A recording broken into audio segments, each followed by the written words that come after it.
Imagine something from another star system flying into ours. No warning, no announcement. One day it's just there, slicing through space, moving faster than anything we've ever seen. By the time we even noticed it, it was already leaving. We scrambled telescopes, fired up calculations, tried to understand what was slipping away, but we barely had time. And what little we saw didn't make sense.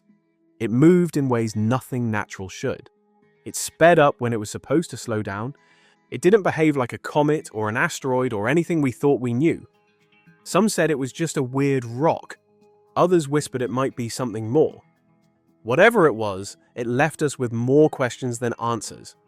And even today, as it drifts into the darkness between stars, we're still wondering, what exactly flew past us that day? And did we just miss the most important visitor we've ever had? It showed up in mid-October 2017. A telescope on a Hawaiian mountain picked up a faint object, moving fast across the night sky. At first, it didn't seem like much. Another small thing passing through space, maybe an asteroid, maybe a comet, happens all the time. But the more astronomers looked, the stranger it got. Its speed was off the charts. Most objects we see are bound to the sun in some way, pulled along predictable paths, locked in orbits like the planets.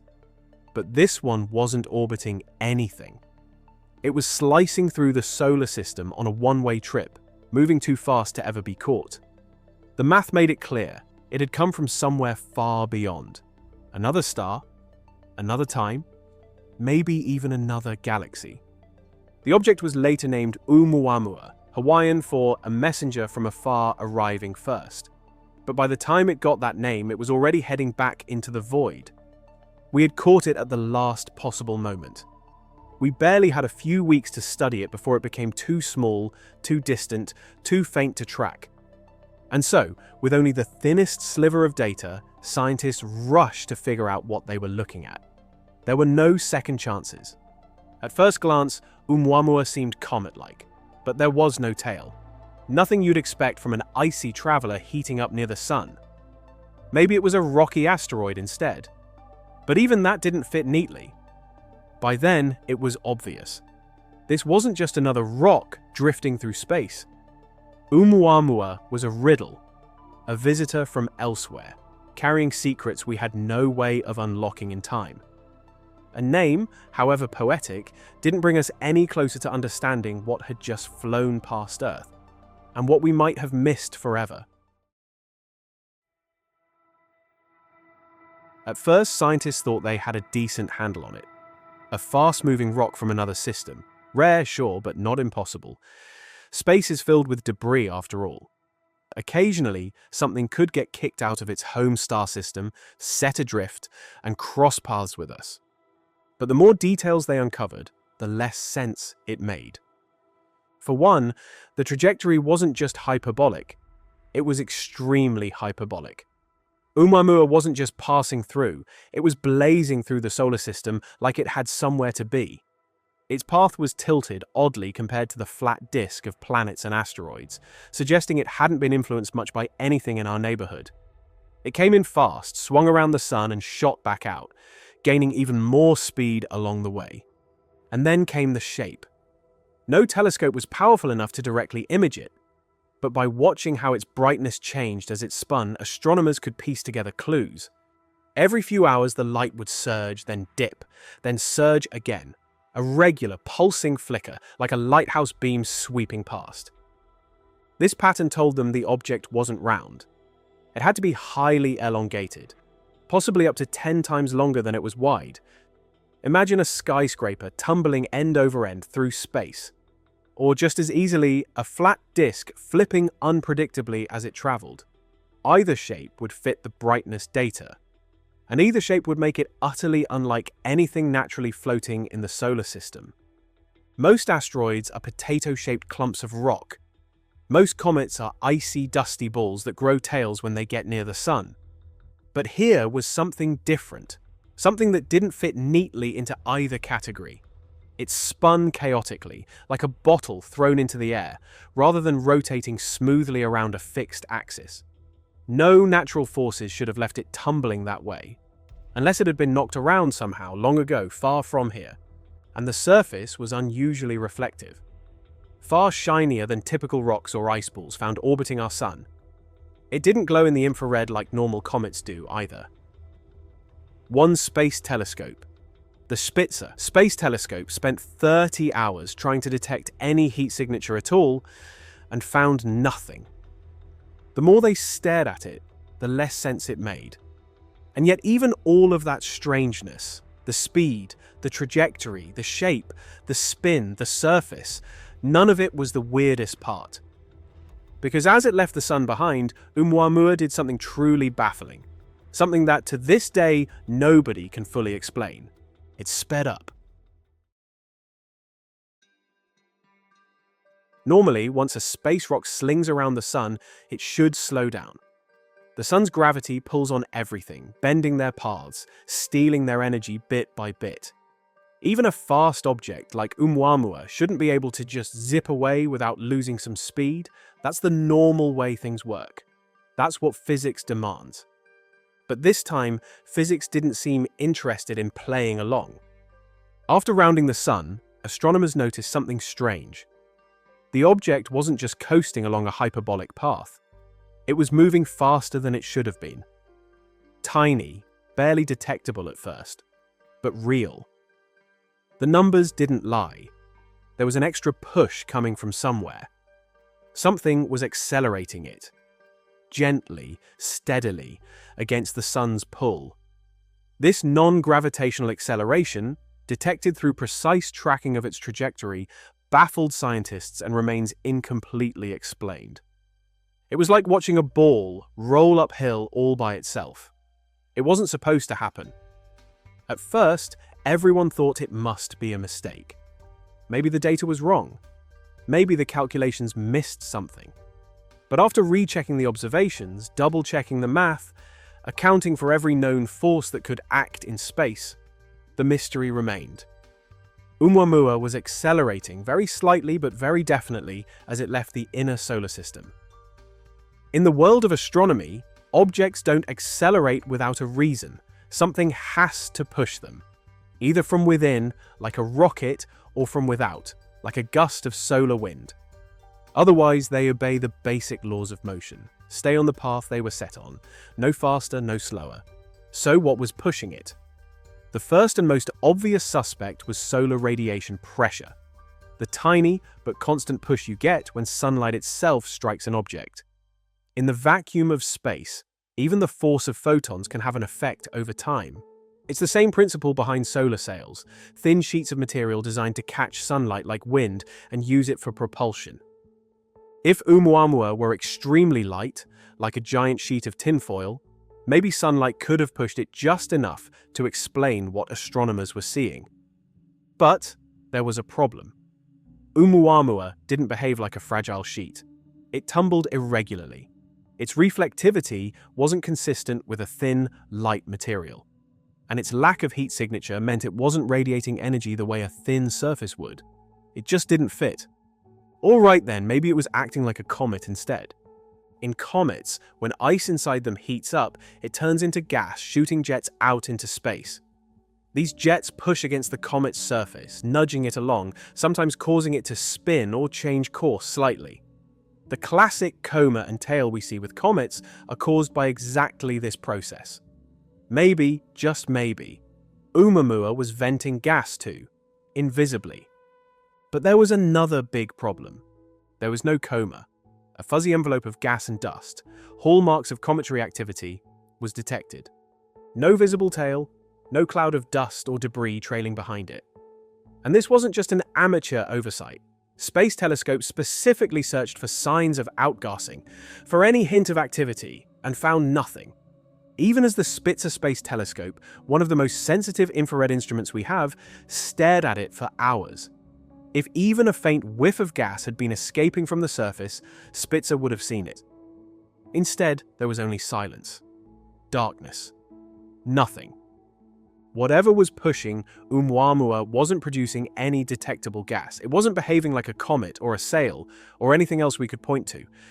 This left scientists with two uncomfortable possibilities. Either there was some new, unknown natural phenomenon happening, something they hadn't predicted, hadn't observed before, or maybe it wasn't natural at all. Both options were hard to swallow. Science doesn't like mysteries that stay unsolved for long. If something moves, spins, shines, or accelerates, there's supposed to be a reason you can write down in an equation. And yet here was this object, fresh from the stars, thumbing its nose at every explanation. To make things worse, the clock was ticking. Oumuamua was getting farther and farther away with every passing second. There would be no second chance to study it closely, no backup plan to go after it. Once it slipped too far into the darkness, all we'd have left were the scraps, a handful of observations, a few blurry data points, and a lot of theories. And those theories, well, that's where the real fun and controversy began. Because when you can't explain something with normal physics, you start hearing other possibilities. Possibilities that make people uncomfortable. When it comes to strange things in space, science usually finds a neat explanation. A weird orbit. Blame gravity. A sudden acceleration. Must be outgassing. But sometimes something happens that doesn't fit. And when Oumuamua slipped through the solar system, one voice stood out for refusing to force it into a familiar box. That voice was Loeb. Loeb wasn't some outsider with wild ideas. He was, and still is, one of the most respected astrophysicists in the world, a Harvard professor with hundreds of scientific papers behind him. But what he proposed made a lot of people uncomfortable. While most researchers rushed to find a natural explanation, Loeb took a different path. He pointed out something simple but undeniable. All the usual answers didn't really explain what we were seeing. Oumuamua was accelerating, but there was no gas, no debris, no coma. It was small, but unusually shiny. It was moving fast, but in a way that didn't match what we'd expect from any natural comet or asteroid. And the shape, if the light curves were to be believed, was something far stranger than anything found nearby. Instead of squeezing it into a model that didn't fit, Loeb asked the question that most scientists were too cautious to ask out loud. What if it wasn't natural? He suggested that maybe, just maybe, the object wasn't a rock or a comet at all. Maybe it was a piece of alien technology. Maybe something like a light sail, a thin structure pushed along by sunlight itself, riding the pressure of photons across the void. The idea wasn't thrown out casually. Loeb backed it with calculations, showing that if Oumuamua were extremely thin, maybe just a fraction of a millimeter thick, then the gentle push of sunlight could explain its strange acceleration. No gas jets needed, no missing dust trails to puzzle over. Just simple, relentless physics, applied to something built, not born. Naturally, the reaction from the scientific community was mixed. Some dismissed it outright, arguing that extraordinary claims need extraordinary evidence. Others were more diplomatic, suggesting that Loeb's theory was interesting, but that more mundane explanations should be exhausted first. The majority quietly leaned toward natural causes, exotic ices, strange fractures, maybe a hydrogen iceberg venting invisible gas. Anything but alien tech. But Loeb didn't back down. He kept publishing papers, giving interviews, writing articles, and eventually an entire book. In his view, the real problem wasn't the alien theory itself. It was the scientific culture that refused to even consider it seriously. In his words, science should be a dialogue with nature, not a rigid set of assumptions. When something strange happens, you follow the evidence, even if it points somewhere uncomfortable. Loeb also pointed out the weaknesses in alternative theories. For example, the hydrogen iceberg idea sounds clever, but hydrogen is so fragile that it would have evaporated long before ever reaching us from another star system. Other proposals, like nitrogen sheets or frozen dust balls, had similar problems. They either couldn't survive the journey or didn't match the observations well enough. Rather than fight a losing battle trying to explain away the data, Loeb suggested embracing it. Maybe we had just witnessed the first real sign that we aren't alone.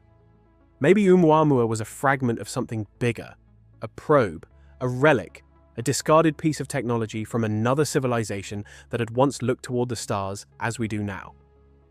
To push the idea further, he launched the Galileo Project, a scientific initiative aimed at searching for physical evidence of extraterrestrial technology near Earth. Instead of focusing only on radio signals like SETI does, the Galileo Project would search for actual objects, satellites, fragments, unknown aerial phenomena, things that might have material form. In Loeb's view, the universe is too vast, and life too persistent, for us to be the only intelligent species around. And if that's true, then why assume we've never been noticed? Why assume that everything strange must be natural? He wasn't saying definitively that Oumuamua was an alien probe.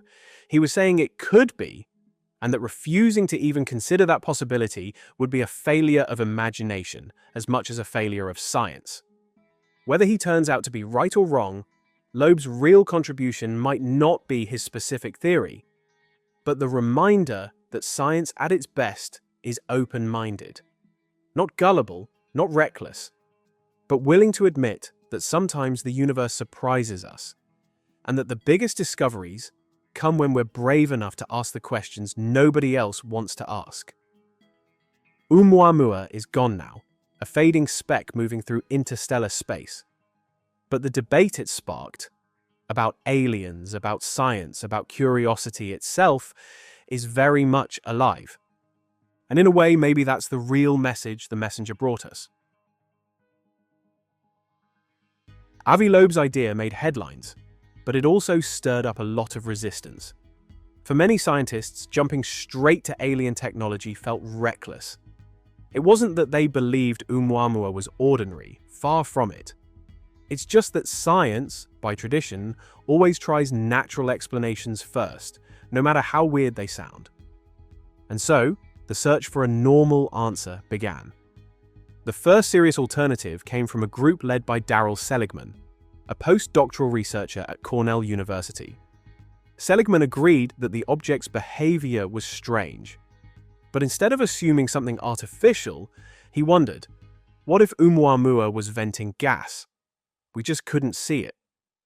On Earth, we think of comets as dirty snowballs, made mostly of water ice mixed with dust and rock. When they get close to the sun, that ice sublimates, meaning it turns straight into gas, creating the bright visible tails we all know. But what if, Seligman thought, this visitor wasn't made of water at all? What if it was made of something much more exotic?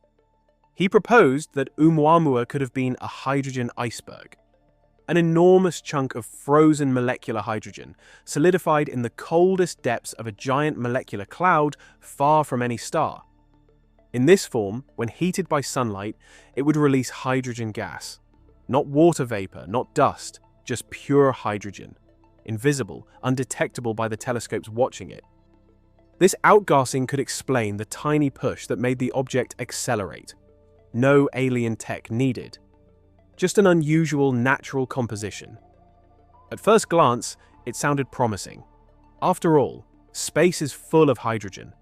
And we know that under the right conditions, hydrogen can freeze into solid ice. Maybe in some faraway corner of the galaxy, in a cold enough cloud, such icebergs could form. But there were problems. Avi Loeb and others quickly pointed out that hydrogen ice is incredibly fragile. Even in deep space, it doesn't last long. Starlight alone, even the faint background light between stars, would gradually erode a hydrogen iceberg, vaporizing it long before it could cross the immense distances needed to reach our solar system. And even if it somehow survived the journey, such objects should be extremely rare. Yet, Oumuamua seemed fresh, intact, not worn down like a relic battered by millions of years adrift.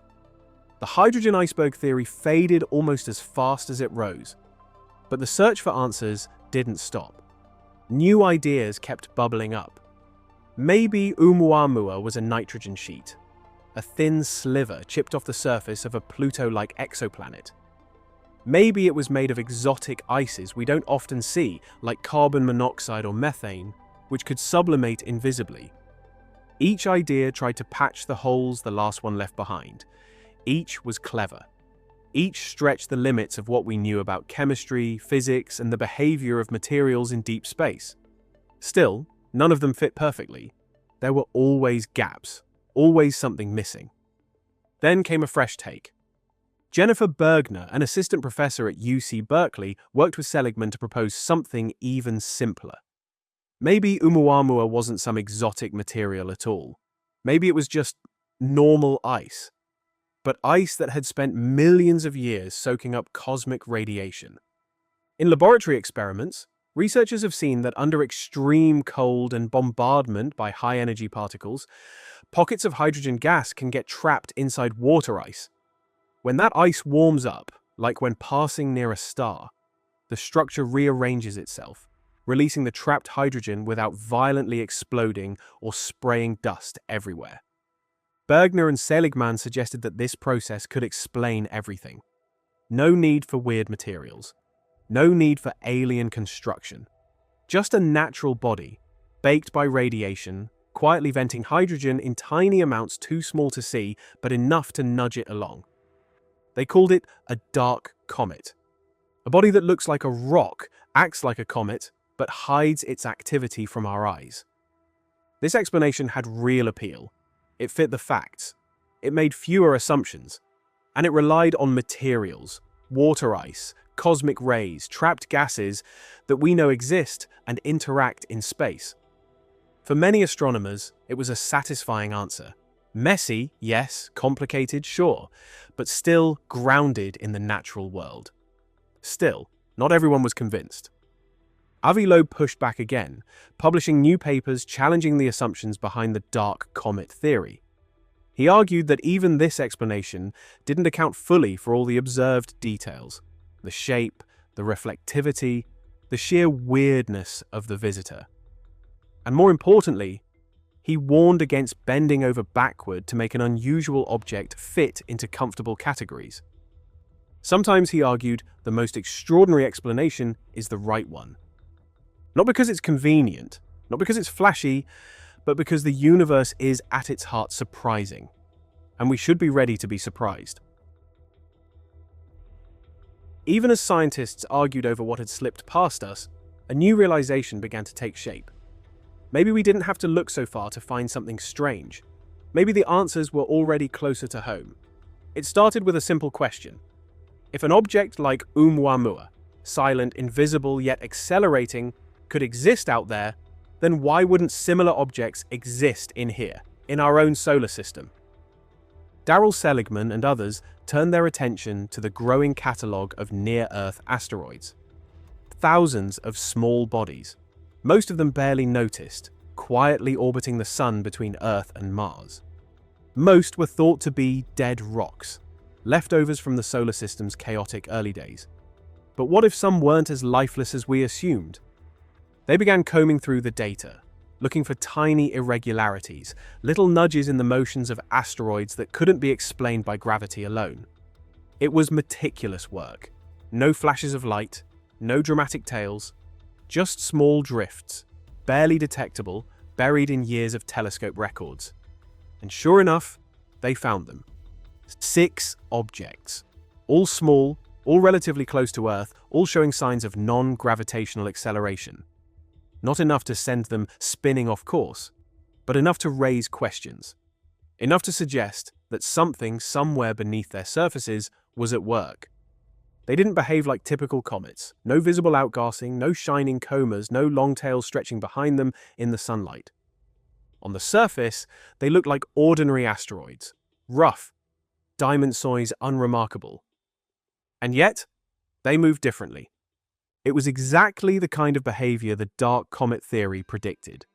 Objects that didn't blast gas into space in dramatic plumes, but rather quietly shifted their structures, releasing small pockets of invisible hydrogen or other gases. Subtle, hidden activity, strong enough to push, weak enough to stay out of sight. Among the 6, one stood out in particular, a tiny body known as 1998 KY26. Just about 30 meters wide, smaller than a soccer field, but rotating once every 10 minutes, spinning faster than most bodies of its size. More interestingly, 1998 KY-26 was already scheduled for a close encounter.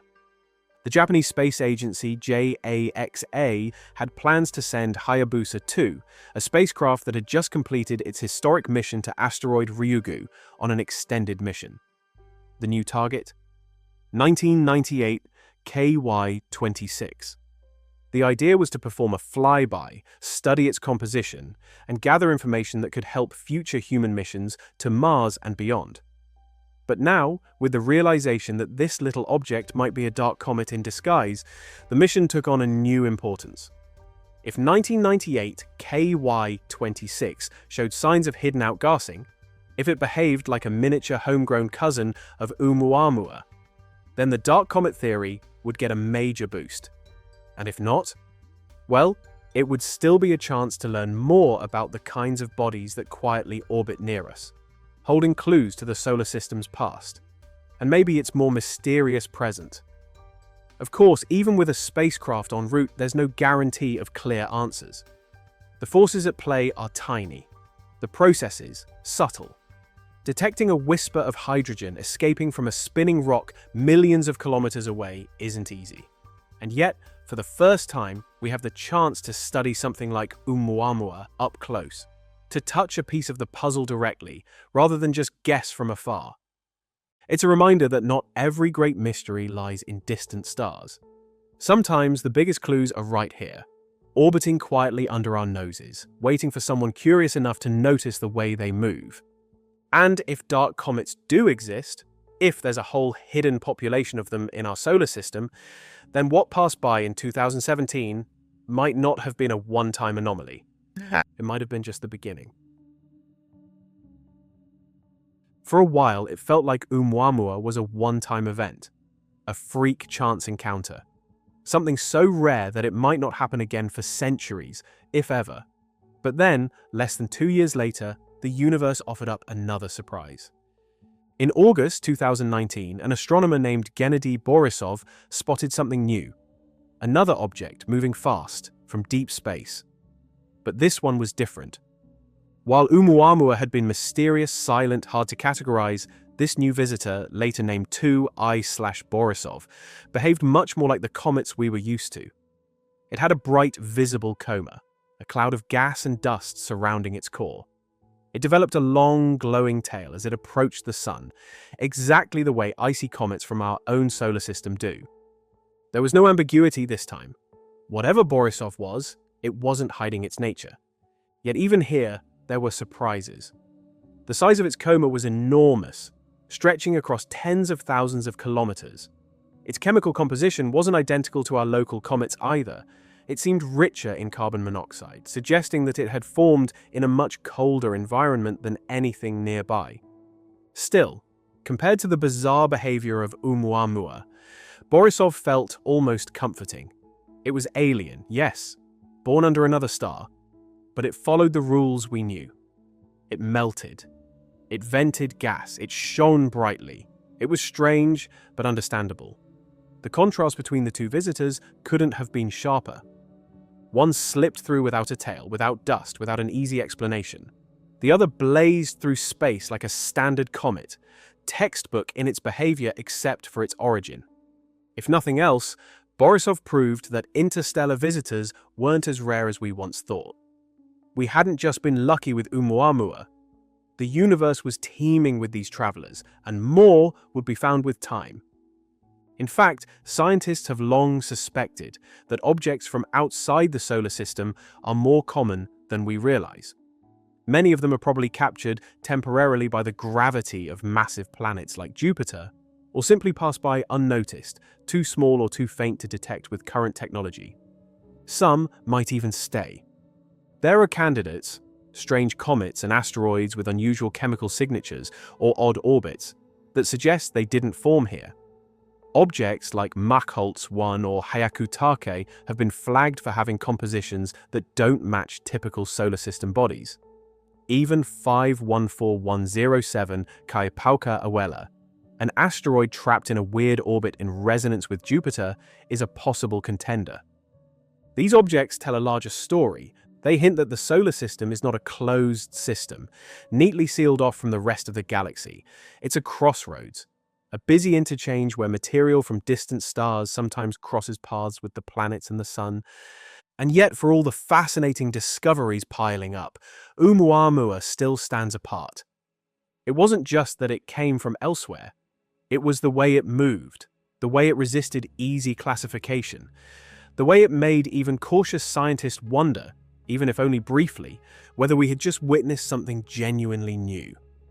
In a way, it's a reminder that the universe doesn't owe us simple answers.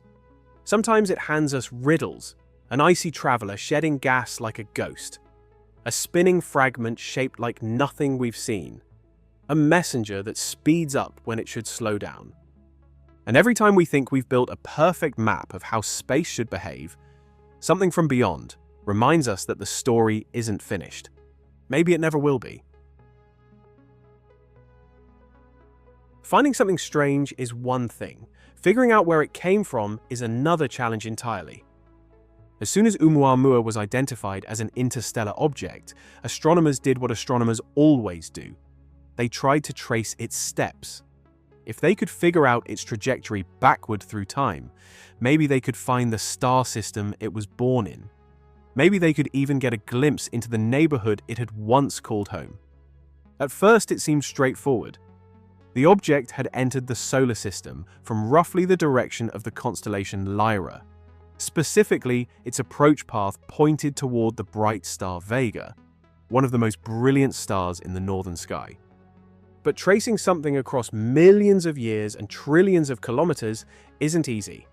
Stars aren't fixed in space. They move too, orbiting the center of the Milky Way at their own speeds, following paths twisted by the galaxy's gravity. The stars we see in one position today weren't necessarily there even a few 100,000 years ago. When scientists rewound the clock, factoring in the motion of Vega and nearby stars, the trail grew cold. By the time Oumuamua would have been near Vega's current position, Vega itself had already moved far away. The timing just didn't add up. Vega wasn't the source. It was just coincidence that the visitor happened to arrive from that general direction. Other candidates were considered: nearby stellar groups, young stars, moving clusters. Teams pored over data, running simulations, trying to find a place that matched both the object's speed and angle of approach. A few possibilities emerged, but none were solid.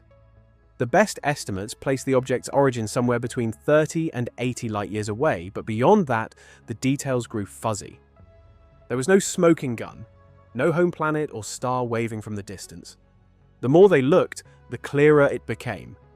Oumuamua had been drifting through interstellar space for a very, very long time. Possibly hundreds of millions of years, maybe longer. Long enough for its surface to be battered by cosmic rays, coated in dust, weathered by time and radiation. Long enough for any obvious clues about its birthplace to be erased. It had traveled alone, silent and unseen, until it stumbled, by pure chance, into the influence of our sun. A cosmic drifter. A message, perhaps, but one with the sender's address long worn away. And now it's already far beyond the planets. Moving at around 26 kilometers per second relative to the sun, it's headed toward the constellation Pegasus, fading into the endless dark between the stars. To give a sense of scale, it's already as far away from Earth as Voyager 1 was when it captured the famous pale blue dot photograph. And every second, that distance grows. Without a dedicated mission chasing after it, we will never know more than what those few brief observations in 2017 gave us. No second chances. No turning back. Whatever secrets it carries, about its composition, its origins, its true nature, are now locked away in a tiny, tumbling fragment of history, drifting quietly beyond the reach of any telescope we can build.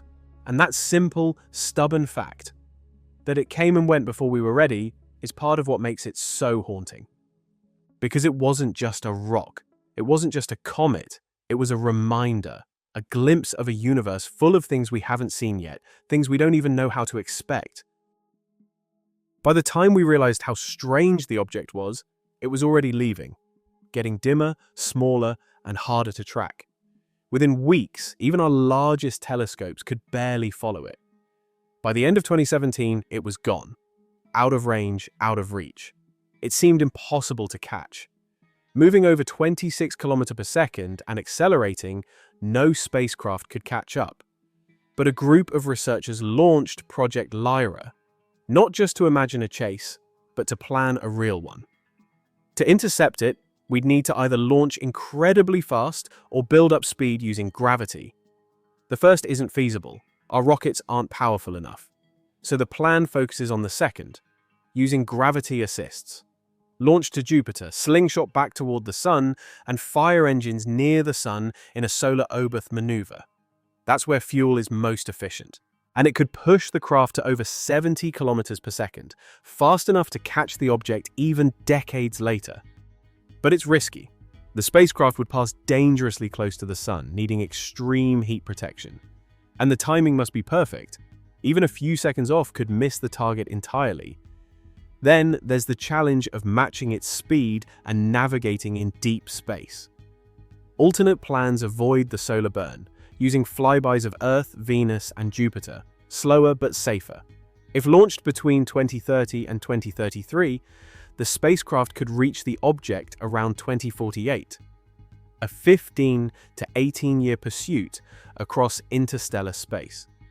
Even then, finding it again won't be easy. It's small, tumbling, and alone in the dark. But the mission isn't just about chasing a rock. It's about solving a mystery we may never get another chance to answer. What did we miss? And what if we never see anything like it again? This might be our only shot. And chasing it, even for decades, is a statement that some questions are worth everything. Chasing Oumuamua might be possible, but it would take decades, billions in funding, and a huge gamble on a single mystery. And by the time a probe catches up, whatever secrets it carries might already be lost to radiation, erosion, or the simple wear of time. Maybe instead of chasing what's already gone, the better idea is to get ready for the next one. Because if there's one thing astronomers have learned since 2017, it's that Oumuamua was probably not alone. Estimates suggest that interstellar objects, visitors from other solar systems, pass through our neighborhood far more often than we once believed. Some calculations even suggest that thousands cross the orbit of Neptune every single day. Most are too small, too fast, or too faint to notice. But with better tools, we could catch the next big one, and catch it early. That's where the Vera C. Rubin Observatory comes in. Set to begin operations soon, this massive new telescope, perched high in Chile, is designed for a single grand purpose: to scan the entire night sky over and over again with unprecedented speed and depth. It's the foundation of what's called the Legacy Survey of Space and Time, or LSST, a project that will produce a deep, moving map of the sky, catching everything that changes, flickers, or moves. And among those changes, scientists expect to find dozens of interstellar visitors every year. Not just Oumuamua-sized objects either, larger ones, more visible, moving slower relative to us, giving more warning before they pass by. Instead of discovering them weeks after their closest approach, like we did with Oumuamua, we might spot them months ahead of time. Maybe even years. And that changes everything. With early warning, we could launch missions to intercept them, not chasing after them at impossible speeds, but waiting in advance. Sending spacecraft to meet them as they approach, to orbit them, to sample their surfaces, to uncover their secrets firsthand. It's not just a dream. Plans are already underway. The European Space Agency's Comet Interceptor mission, scheduled to launch soon, is built on exactly this idea. Instead of heading to a known target, it will park itself in space, on standby, waiting for a new, unexpected visitor. When the right object appears, comet, asteroid, or maybe even something interstellar, the spacecraft will spring into action, adjusting its trajectory to intercept and study the traveler up close. It's a gamble, yes, but it's a calculated one, because space is busy, far busier than we once thought. And if we missed one messenger like Oumuamua, chances are good that others are already on their way, or already here, hiding in the star-sprayed darkness. Even so, early detection isn't perfect. The Vera Rubin Observatory will transform our ability to spot moving objects, but it won't guarantee that the next interstellar visitor is easier to study. Some may still arrive, small, faint and fast, slipping through before we have time to react. Others might be more cooperative. Slow enough, large enough, visible enough to intercept. In the end, it's a numbers game. The more objects we find, the more chances we get to be ready. And every detection teaches us something new about what's out there, about how common these visitors really are, about the strange, unseen highways of the galaxy that cross through our little corner of space. One object like Oumuamua was enough to spark debates across science, philosophy, and even engineering. Imagine what a dozen might do, or 100. It's a future filled with unknowns. And if there's one thing Oumuamua taught us, it's that the unknown is closer and stranger than we thought. When you strip away the technical details, the trajectory calculations, the spectroscopy, the mission proposals, what you're left with is something much more fundamental. Curiosity. Oumuamua wasn't just an object, it was a reminder. A crack in the familiar sky, showing us that the universe is far bigger, far weirder, and far less predictable than we sometimes like to think. It's easy to fall into the habit of seeing the cosmos as a closed system. Planets orbit stars, stars drift in galaxies, galaxies scatter across the void. Everything neat, everything orderly. And then something happens that doesn't fit. A visitor tumbles through, silent and strange, breaking the rules we thought we understood. For a few brief weeks, Oumuamua pulled scientists out of their assumptions. It forced them to ask uncomfortable questions, to consider possibilities they wouldn't normally entertain, to admit that sometimes the universe throws a riddle so perfect, so carefully unsolvable, that even the best minds are left guessing. And that's the heart of it. It's not just about what the object was, it's about what it represented. It was a test, not of our telescopes or our rockets, but of our willingness to confront the unknown with open eyes, to admit what we don't know, to stay curious even when answers slip through our fingers. Some say it was just a rock, shaped funny, pushed a little by sunlight. Maybe they're right. Maybe not. Others wonder if it was something more. A fragment of technology, a lost piece of some distant civilization, drifting between the stars long after its creators were gone. Maybe we'll never know. And maybe that's okay, because the value of Oumuamua isn't tied to the certainty of an answer. It's tied to the questions it forced us to ask, about how ready we are to recognize something unfamiliar, about how willing we are to follow evidence even when it leads us beyond the borders of the known. It's about what it says, not just about the universe, but about us. That for all our instruments, all our theories, all our centuries of exploration, we're still explorers at heart. Still children staring up at the sky, wondering what's out there, wondering what it all means. In a way, every mission proposal to chase it, every paper written about it, every late-night debate about its nature, they're not really about the object itself. They're about that small, stubborn spark inside us that refuses to accept the idea that we've seen everything worth seeing. Oumuamua slipped through our fingers. It's gone now, a dim speck against the backdrop of endless stars. But the wonder it stirred, the questions it left hanging in the air, those are still with us. And maybe that's the real legacy of the visitor from beyond. Not a physical object, not a sample return, not a smoking gun, but a reminder that the universe is alive with possibilities, and that the greatest mistake we could make is to stop looking. Because somewhere out there, another traveler is already on its way, and this time maybe, just maybe, we'll be ready. When we first saw it, it was already leaving. A visitor from somewhere unknown, gliding through our solar system like a whisper through a crowded room. In the end, we never really caught it. We didn't send a spacecraft, We didn't get close-up images. We didn't crack its secrets wide open. But maybe that's not the point. Maybe the point is that it shook us out of our routine. It made us realize how little we really see, even in the places we think we know. It reminded us that space isn't just a quiet, distant backdrop. It's alive with motion, with travelers, with mysteries slipping past us all the time. Oumuamua forced us to look harder. It exposed the limits of our readiness. It revealed how fragile our assumptions can be, even after centuries of studying the stars. And yet it also revealed something better. The scramble to understand it, the wild debates it triggered, the missions dreamed up in its wake.